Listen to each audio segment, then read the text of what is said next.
And again, this is Kyle Velikopitsky from New York State PTA. I'm going to turn things over to Jessica. Jessica, thanks so much for being here with us.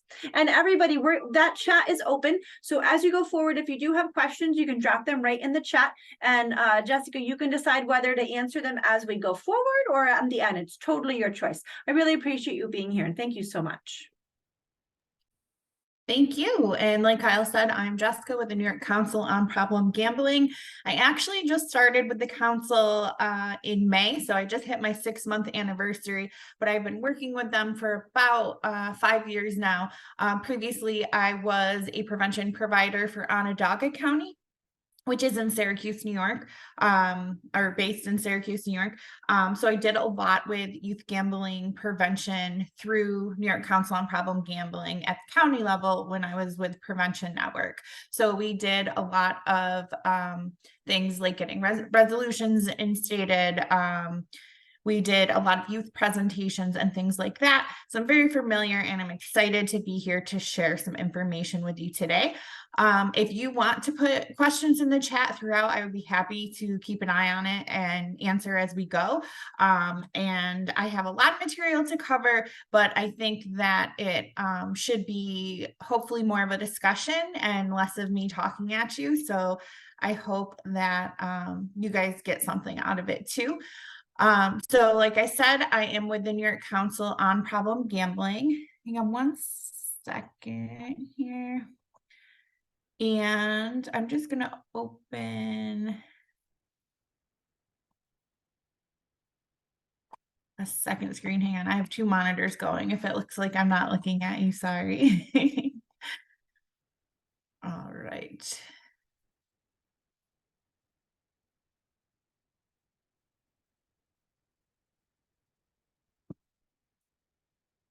I just want to pull up my presentation on this screen with my notes so that we have both going. So I just have to log in really quick. Fantastic. And as Jessica does that, I just want to remind everybody that we have together a joint website with New York Council on Problem Gambling. And I know she's going to talk about that a little bit. So I'll make sure to put that in the chat so you can make sure you're checking out that website. We continue to update that website with information, which is fantastic. Jess? Yes, thank you. So I am again from the New York Council on Problem Gambling. So I do like to give this information just so you have more information about us. We are not against gambling. We take a neutral stance on gambling. Our job here today is to give you information about gambling harm related to youth gambling. Like I said, we take a neutral stance, and our main goals are to increase awareness related to gambling harm and help people who are adversely affected by gambling harm. So those are important points. We do take a neutral stance. We are not here to tell anyone how to live, what to do, those types of things, but we do take a neutral stance, and we're here to educate and increase awareness. So here is an overview of what we're going to cover today. I do want to go into a quick gambling basics. These are the different types of trends that we're seeing related to youth gambling. And then, of course, warning signs. So these are the different behavior changes and things like that. And these are specific to youth. Consequences related, and then some fundraising alternatives. So things we might not have thought about before. We're hoping to kind of open eyes, raise awareness on that. And then we'll give you some resources and things like that, screening tools, and obviously have time for questions, but please feel free to pop them in the chat throughout. All right, I did want to touch quickly, as Kyle said, on the work that we've done together. So since 2022, there has been a partnership between the New York State PTA and the New York Council on Problem Gambling based on gambling prevention for youth. That joint website, as Kyle put in the chat, is a great resource. We have some great tools on there, things like the fundraising alternatives. We have a great resource guide with family toolkits and how to start conversations and all sorts of great resources on there. We'll talk about those later in the presentation also. As Kyle said, we had the 2 new resolutions, and one of them was about education, so educating staff, parents, teachers, everybody about youth gambling, and then one about specific to gambling and gaming. And then we have trainings like this, and screening tools are all on our website, which is the New York nyproblemgambling.org, which I will stick in the chat also. And like I said, there are a lot of resources on there, and the Youth Decide website is a great resource. There's a link to it on that page for youth specifically. And we're also updating that to include youth under 25. Right now, it's sort of aimed at 12 to 17-year-olds. And we are updating that to include those young adults, especially with the mobile sports betting being legal now. We're seeing more college age having issues, more exposure and things like that. So we are in the process, hopefully by the end of the year, of having that cater to an older audience. Okay, so what is gambling? If you would not mind, could you put in the chat what you think gambling is? Just like a one sentence definition, couple words. What is gambling?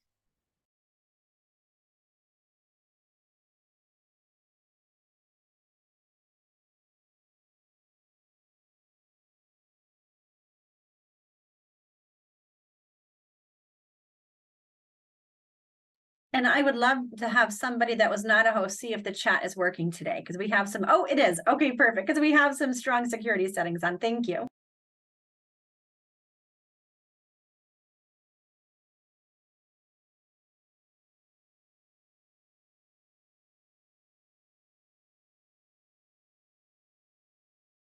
Okay, so it looks like I have spending money to bet on something, a chance to make quick money.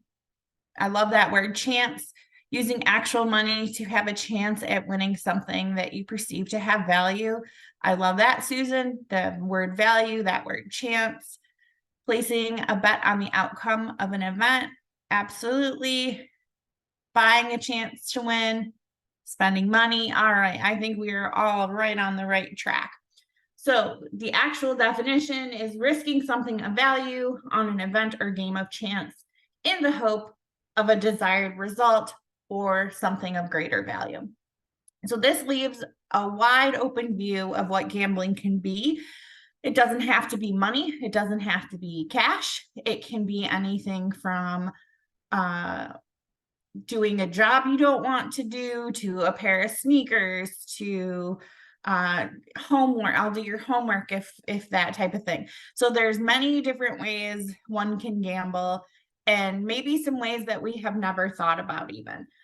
So we're going to talk more about that and kind of the examples that we see among youth. So gaming and gambling, can anybody in the chat tell me, where do you think that these two merge? Where do you think that gaming becomes gambling? If we just talked about the definition, where do the two merge? So what is the difference between gaming and gambling? We can ask it that way.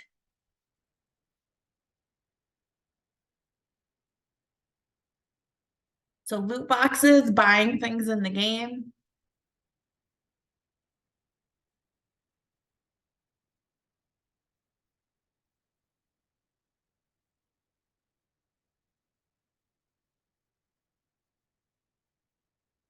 When it starts involving real money. So as soon as we start risking something of value, that's where the two merge. So gaming, we'll call gaming when somebody's doing something strictly for the fun of it or the pleasure of it. If they're watching a sports game or playing a video game and they're just doing it for fun, there's no money involved, we're not risking anything, we're not trying to get anything better, then that is pure gaming. Gambling starts to involve that chance where you're risking something to get further or gain something of value. So if a person decides to start putting money into that game to get something like a loot box, then that's something random. There's a chance that they might get something better. There's a chance they may not. So that's where it starts to get into gambling. Doesn't necessarily have to be a loot box. It could be buying coins or something like that. I used to play Diner Dash on my phone. I don't know if anyone's ever played it, but it's just a game on your phone where a waitress goes around and serves food to people. But you could buy a pair of sneakers that made the waitress faster, so you could get to the tables faster. And then I would buy them $1.99 at a time, these little digital sneakers. And all of a sudden I'm looking and I have $25 in a month that I have spent on these little things. So that is something I am risking money to do better and get further in the game. So then it becomes gambling. The level of risk is raised. Yes, Pokemon cards can be if people are trading or blindly trading where they're risking something of value on a chance to get something better. And we're also not here. I know we talked a little bit about being neutral on gambling, but we're also not here to like scare anyone into not letting their youth enjoy things that are, you know, a lot of kids like video games, a lot of kids like trading cards. We just want to educate about the risks and get people to start those conversations, raise awareness about those conversations so that we can understand how they're playing and if they're, you know, should be more concerned. So I hope that makes sense. And I don't like to tell anyone what to let their kids do or if they should or shouldn't. So I just want to make that clear too, that we're just here to educate and raise awareness on this. So from there, I do want to talk about some of the emerging trends that we're seeing. So some of the current trends we're seeing. So the first one here on the left says Heroes of the Dorm. This is an esports event. So esports do not have to involve any physical sports or a ball or anything. Esports are just electronic sports or electronic sports competition games. So a lot of times people will play these, they'll meet in places like this. And there's a lot on Twitch, if you guys have heard of that. So that's a streaming app for video games. People can watch other people play and they can bet on everything down to how many points they think they'll get, who will get the furthest. And it can definitely open it up to a lot of different risks. Social proof is one that we talk about. So this means that we've seen it, we know that it exists. So say I saw somebody has we'll call it a weapon in the game that I'm playing.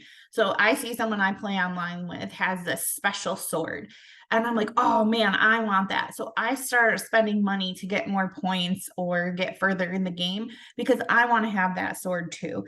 So that's what social proof is. You know it exists. You're willing to spend the money. You're willing to chance something because you want to have that too. And that ties in really well with what we call the scarcity principle. So that means I know it exists, but I don't know how many there are. There could be 10 million swords that I can get at within the game, or there could be 3 in the whole game, and I don't know how hard it is to get it because a lot of it is based on chance.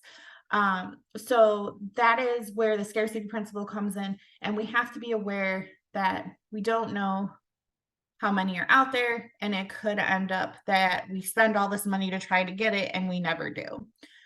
So the risks associated with esports, I think, kind of go across the board with a lot of these we're going to talk about. There's just a disconnection from money. We buy things like the little pair of sneakers I'm talking about in the game I played, or we're buying coins or points or whatever you want to call it, and you get 10,000 coins for $5. So that money becomes disconnected. Oh, I'm only spending $5, but then we do it 3, 4, 5 times and it adds up. So that is where that decreased perception of money comes in. There's gems and tickets and all sorts of different things, and it just disassociates the actual money that we're spending. And again, this goes across all of these we're going to talk about. Endless opportunity. We can play these games online on our gaming device, like an Xbox, a PlayStation. We can play them on our phones and so many others. I'm just looking at the chat. My 9-year-old is obsessed with loot boxes and Roblox and Minecraft, spends his coin as soon as he gets them, and gets frustrated when the surprise was not what he was expecting. Absolutely. And that's a perfect example of starting that conversation. I have a 16-year-old nephew. I'll talk about him a lot throughout this presentation. He knows that I do. But he plays Madden and he's always, oh, I want Xbox cards so I can buy Madden points. I need Madden points. So he got to the point, he had my mom going to some like back alley website to buy these gift cards. And it turns out that they weren't like, they were real as in he could use them on the game, but a lot of them were like stolen credit card numbers. Like my nephew didn't know this, but there was like some scam involved with it. And Xbox said, don't use this website for these cards anymore. And he did it again. And he got a hardware ban on his Xbox. So he could not play online anymore. And he had to buy a new Xbox. So just things like that I don't think that youth realize are just some of the consequences I've seen. And like you said, they're just that it's not what they're expecting. And it's a whole thing with my nephew. He's trying to keep up with his friends who, are doing this and that in the game. So he's trying to like ask for money all the time to get the points so that he can do it. And it's a whole thing. Sounds like you guys are experiencing some of the same things.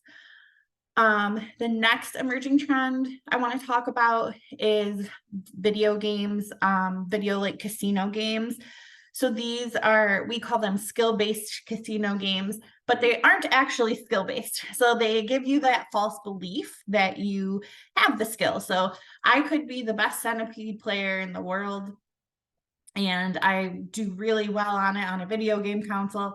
And then I go to the casino, I'm like, oh, I'm such a good centipede player, I can win this. But in fact, it's all tied to an algorithm, which is just computer language for saying that it's programmed to hit or win X amount of times. It goes into a whole different category with casinos.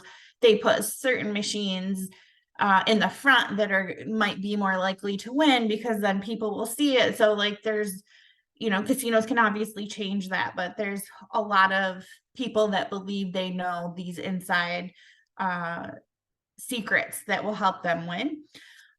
So in reality, it's all based on an algorithm. There's really no skill involved. And that's why these can be risky and tricky because we don't necessarily have any skill that is going to help us win.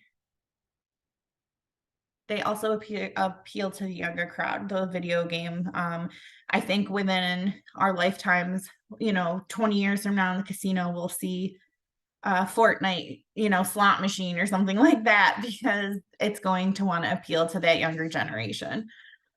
Next, we will quickly talk about a couple other trends we're seeing. So this is skill-based casino games. These are online a lot. These are not so big among the youth right now, but more college age, I would say. So these are basically like a social casino. You can go online, you can chat with people, you can sit at a digital table and chat with people and just play an online casino game. This also includes the algorithm where they maybe give you some free play in the beginning and then you slowly start to put your own money in and start losing because the algorithm kicks in and you start to lose more. And then of course the mobile sports betting. And again, that's that false belief where we think, oh, I know so much about that team or that player. And we think that our skills are going to help us win or be more likely to win. And it's different from esports because this is video game competitions, but it's betting on live sports. So this does involve human sports. And you can bet down to the color of socks somebody's going to wear. And this is very fast paced. It does make the game seem more interesting to people when they bet with it. And you can use literally anything to get on: cell phone, computers. You can hook it right up to your bank account. You can set limits on it, but they're very easy to turn off. So it is definitely something that's new, exciting, and we're seeing a huge increase among college students specifically on this. But it's definitely the younger crowds are into it. We're seeing a lot of restaurants advertising it now. You can get a discount on an appetizer if you download DraftKings and things like that. it's becoming more favorable because it is so normalized. Places like restaurants, we're seeing some schools like forming clubs for it and things like that, colleges. So we just want to, spread education about that it is a gambling activity and it is marketed towards that younger crowd for sure. If there are any questions, I'm going to keep moving, but please pop them in the chat on any of those. And I want to talk about the youth warning signs and the probability and odds here. It's like I said, there's just a lot of myths associated with gambling. So like my nephew, like, oh, well, I'm gonna win. My nephew thinks he's going to be a professional gamer, and there's like a less than a 0.001% chance of someone becoming a professional gamer. And I don't want to be a dream crusher, but I'm like, you probably need a plan B here.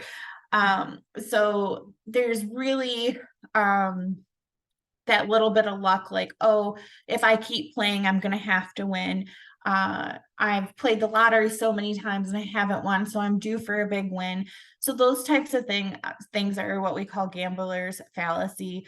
So the idea if it hasn't happened, then it's more likely to happen in the future. So these are just some of the different myths. The concept of chance. So there's still chance involved, but the more I play, the more likely it is that I'll win. So here are some youth warning signs. I'm not going to read them to you because I hate reading slides to people. But I think that the main point here is that the youth that you work with, your youth, whoever you're here for, the youth best. If something is up, somebody's acting different, their behavior's completely changed. If they're posting all these things on social media that you don't know how they could afford, if they are getting a hardware ban from their Xbox, like if things are happening that seem like they're a warning or a red flag, then listen to yourself and ask them more about it. Gambling is often referred to as the hidden addiction, very much referred to it at the New York Council on Problem Gambling. We actually have a hidden addiction podcast because it's really different than a drug addiction, only in that it's very much harder to see. So you can't necessarily see someone's financial issues the same way you would see if they were losing weight or if they were, physically different. So the warning signs we talk about here are just some examples, but your youth best, when somebody's behavior is very different. It is definitely harder to see the consequences, and sometimes they don't go noticed until long after there's been an issue. It might not be till the house is in foreclosure or they've dropped out of school, or youth examples, they don't have the same friends and things like that. So just starting those conversations are a great way to hopefully catch on before we get to these different consequences. So here's some of those consequences. There is a greater likelihood of mental health issues, things like depression, anxiety, things like that. The mental health issues often are associated with the financial issues. And this is very similar to things like substance use disorder, because we often have mental health disorders that are undiagnosed, and then another problem gets mixed in, like substance use or gambling, and it can increase the symptoms of the mental health issues. So in general, between 60 and 80% of high school students report to have been gambling in the past year and gambled at least once. We also do a really great youth advisory committee group with the New York Council on Problem Gambling. So we have youth between the ages of 12 sorry, I think 14 is the youngest, maybe 13, and the oldest is 25. And we meet with the youth and ask them about the issues they're seeing, ask them about our marketing materials, and try to get feedback from them on what they're seeing. A lot of youth are seeing people with mental health issues, and a lot of youth are seeing that their friends have gambled. Almost all of the college students have seen somebody with mobile sports betting. They're actually the ones that told us that they're seeing it in restaurants and things like that. You can get a discount if you download the mobile sports betting apps. So we're definitely seeing an increase, and 60 to 80% of high school students in the last year is pretty high percentage. Can you guys put in the chat real quick, why do you think that these risks are so the risks are so risky? Why is gambling so risky for people 25 and under? Why do you think our youth advisory group is for youth 25 and under? Why that age?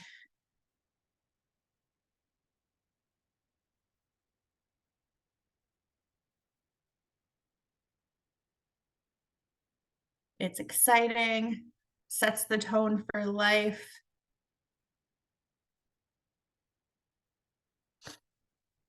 There we go. Brain's still developing. Judgment isn't fully formed. Exactly. That's why we go till the 25.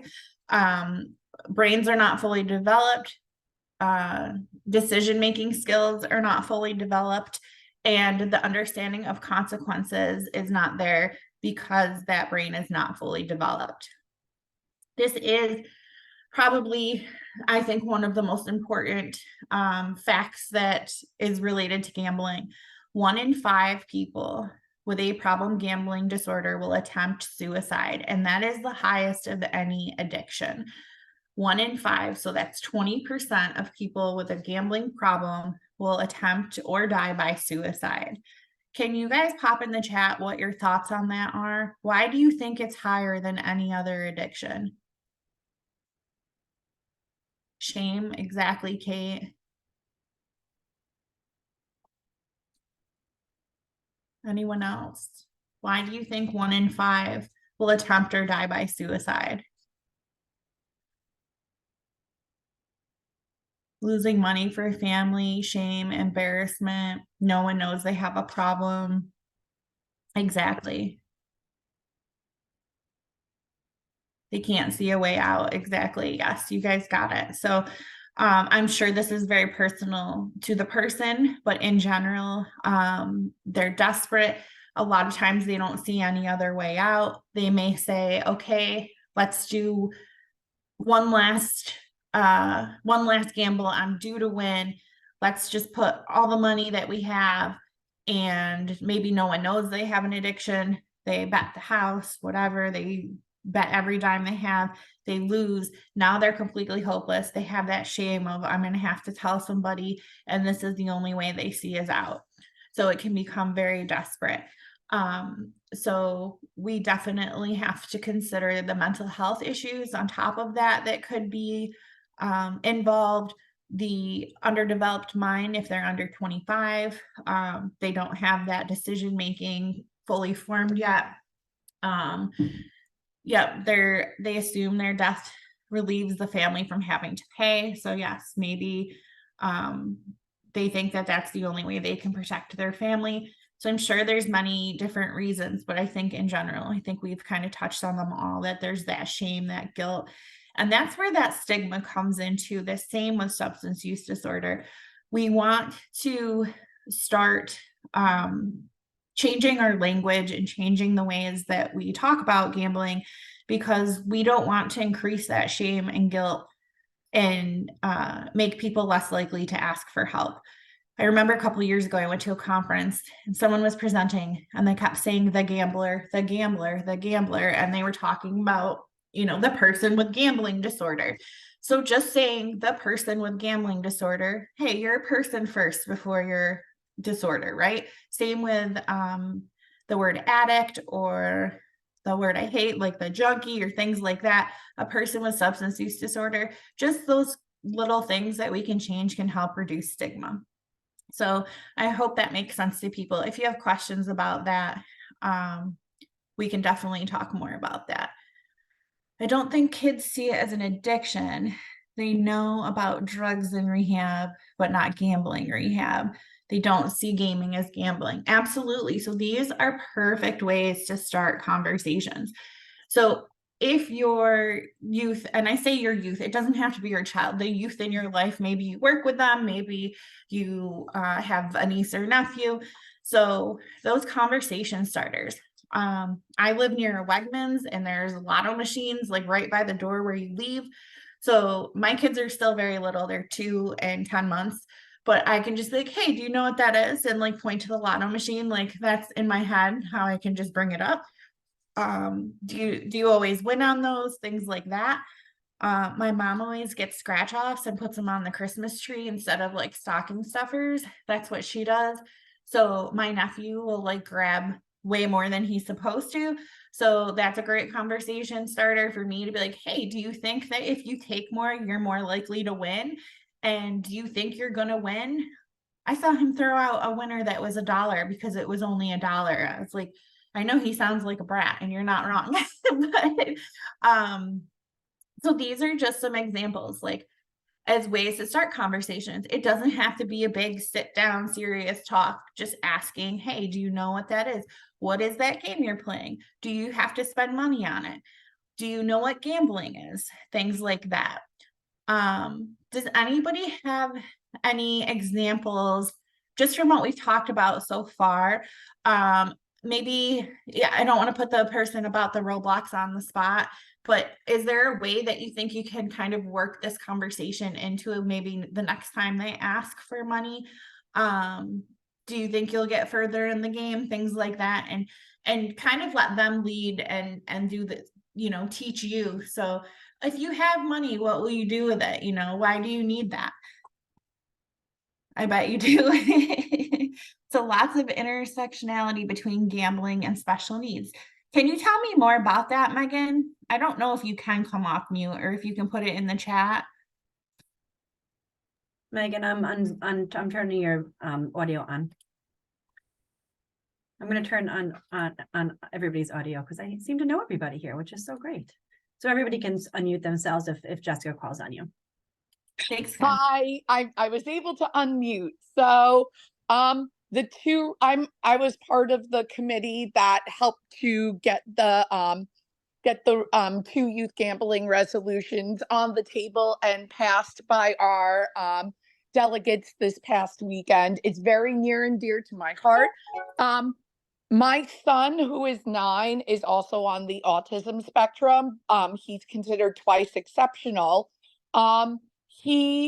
We have these conversations all the time whenever he gets frustrated, and like cognitively he understands, but in the moment he can't control the impulse. And granted, also this is a topic near and dear to my heart because on one side of my family there were, because they're not of this earth anymore, people with gambling addictions in my family who went to GA meetings, things like that. So it's just we're trying, but it's not always easy with him. Absolutely. And the same with my nephew. It's that continuing conversation, and he's about to be 17 in January, and he's an only child and his dad's not really around, and his stepdad tries to, but it's just I do this for a living. He knows that. And so just trying to keep those conversations going, repeating it. He has a job now, so I think he has kind of a new respect for money. Grandma's retired now, so she's not buying him everything that he looks at like she used to. So just trying to keep those conversations going. And I'm going to give you guys some great resources that I hope will help too. And I'll give my email too at the end. If I can help in any way, I would love to. I do quickly want to cover raffles versus giveaways. So the difference between a raffle and a giveaway, I know this is confusing. I get confused sometimes even when people ask questions. So a raffle is when someone buys a ticket for a chance to win a prize, and a giveaway is when someone is given a ticket for the chance to win a prize. So for example, a 50-50 raffle is someone buying a ticket for a chance to win 50% of that money collected. A giveaway might be that I get a prize like a water bottle for filling out a survey. Or if I fill out a survey, I'll get a ticket that then can be used in a 50-50 raffle. So it sounds like kind of a loophole, and I guess it kind of is. But if you're not buying something for a chance to win, you're earning something, then that may be a different way we can kind of go about it. So a raffle is when someone buys a ticket for a chance to win. A giveaway is when someone is given a ticket for a chance to win a prize. So if you're not selling the tickets, then it's not technically a gambling activity. I know you may not make as much money, but we do have some great different fundraising alternatives that we'll get to for a minute or in a minute. But those are the differences between the two. And then there's a lot of other youth associated activities. I ask the youth advisory committees this question, and it's everything from 50-50s to gift baskets full of lottery tickets. I had somebody tell me their football team did a wheelbarrow full of liquor. So it's, we're again not here to tell anyone how to live, but we are doing this in front of our youth and we're normalizing it. So we're really just trying to bring awareness to that and get those conversations started.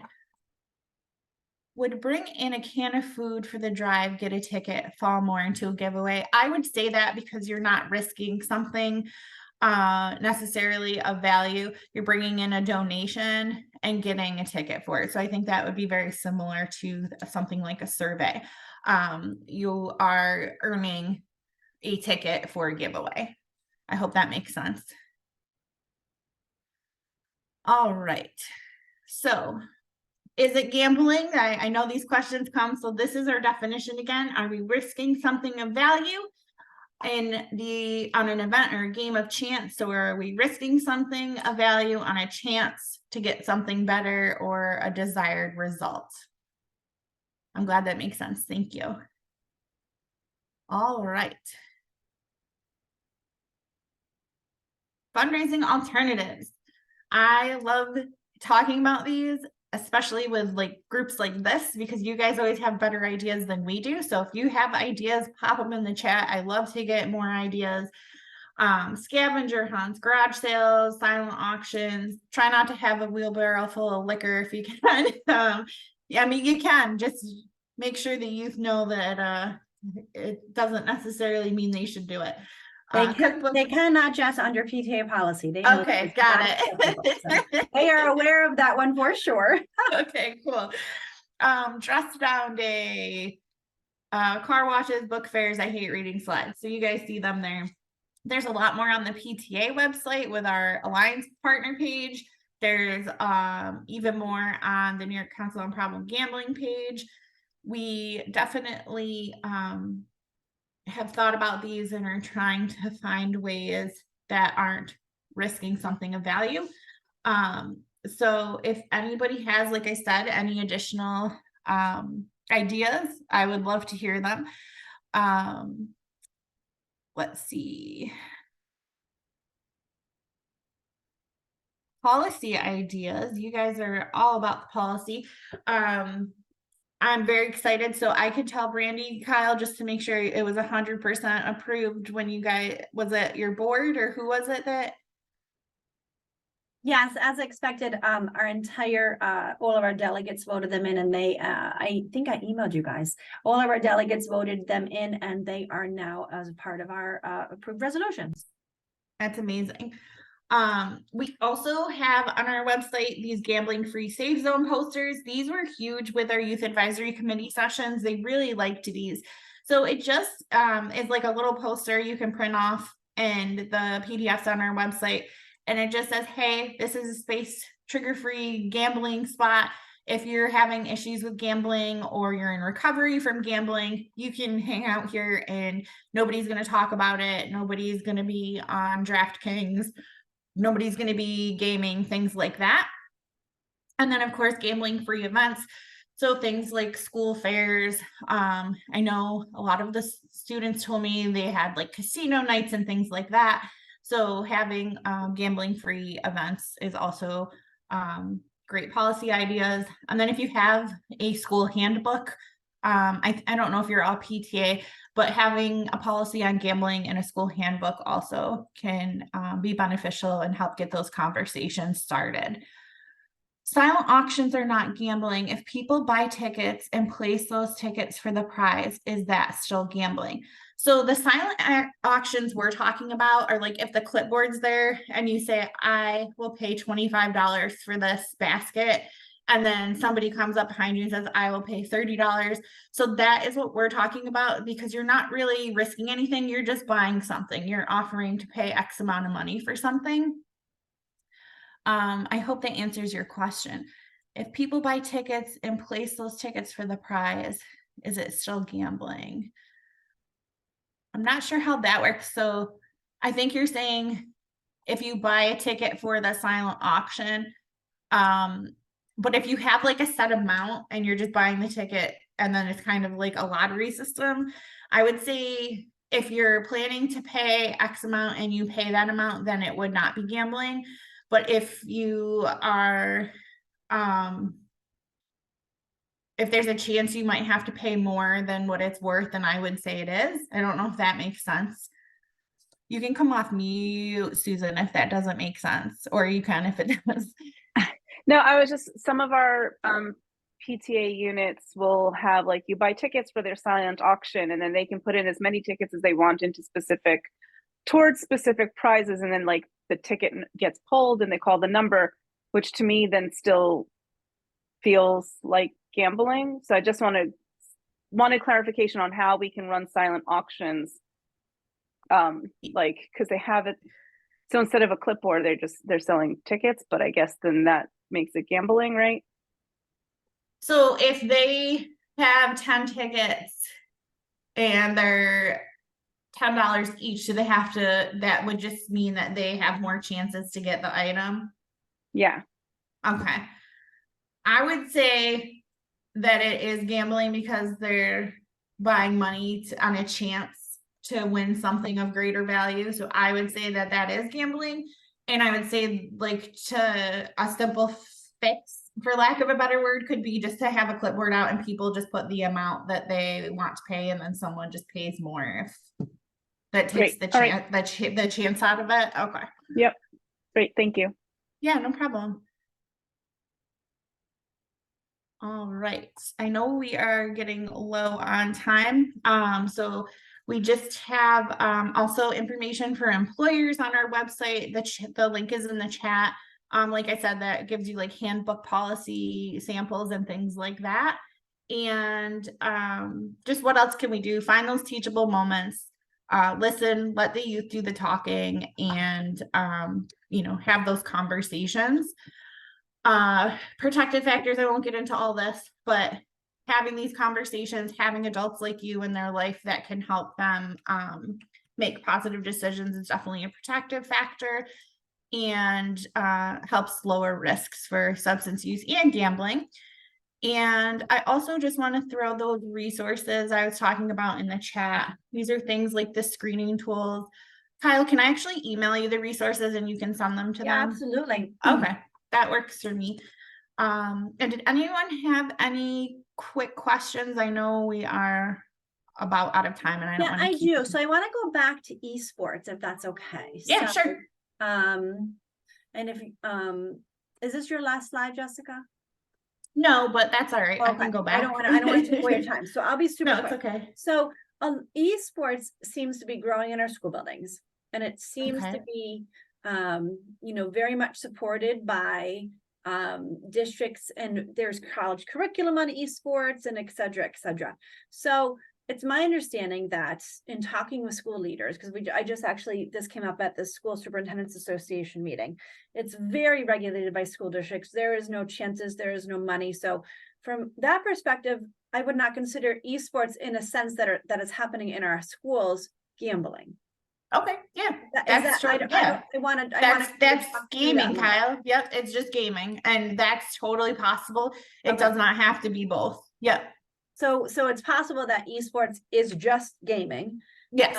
And then when it can be moved over to gambling is where you're paying, you're trading, you're getting a chance on something. But that is my understanding. I'm going to pick on Megan again if she's still on. I know she had to go back to her classroom. She's a teacher, but I know I know her school district has an esports program.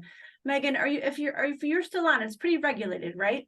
Yes, it's very well regulated. They they follow the same calendar as the sports teams do. They have a fall season, they have a spring season.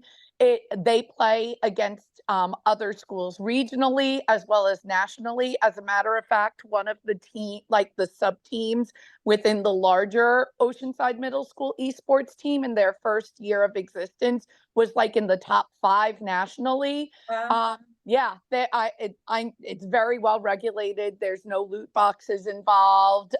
It's an opportunity for those kids who may not be the most athletic or the most artistic, but are truly, truly talented at gaming to really use their skills. So something I'm going to look at our advocacy team, and I see my first vice president, Amani Masada, she's our designated officer of advocacy. So I'm so glad she's on this call.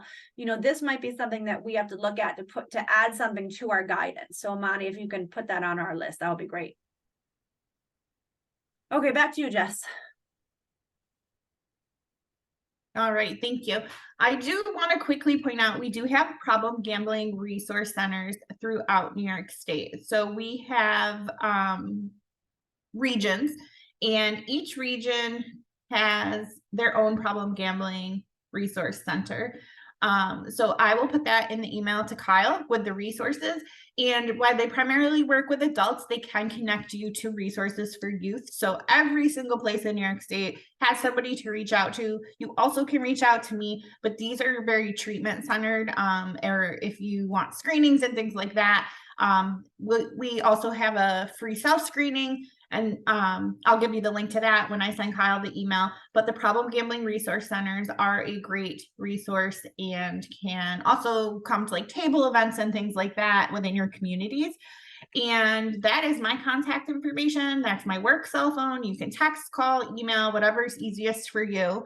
I thank you so much for coming. I'm so glad when anyone shows up to a Lunch and Learn. I know it's your special time, so I very much appreciate you coming and sharing and discussing. And if anyone has any questions, I can stay on a few minutes, or you can shoot me an email when you have time. Yeah, that's fantastic, Jessica. And I just want to thank all of the members of our governance team, our executive committee, our special staff coordinators, our region directors, all of our regular, most importantly, all of our unit leaders that are here in school buildings.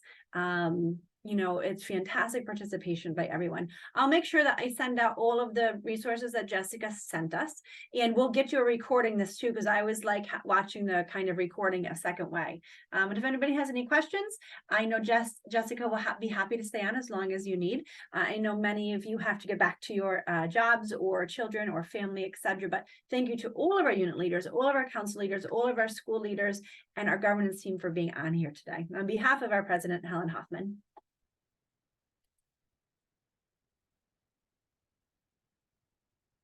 I think you're getting lots of thanks now in the chat, Jessica. You're getting lots of thanks. You might also recognize Jessica. She was on the big screen at convention talking about this initiative. So that went over fantastic. Does anybody have any other questions?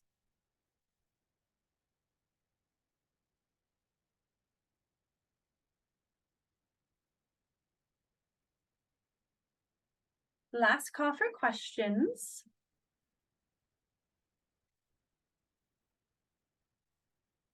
Okay, great. Well, I'm going to say thank you to everybody. Thank you for spending your lunch with us. And you will get a further email from Jessica and I. Have a wonderful Thanksgiving holiday if you celebrate Thanksgiving, and have a wonderful weekend.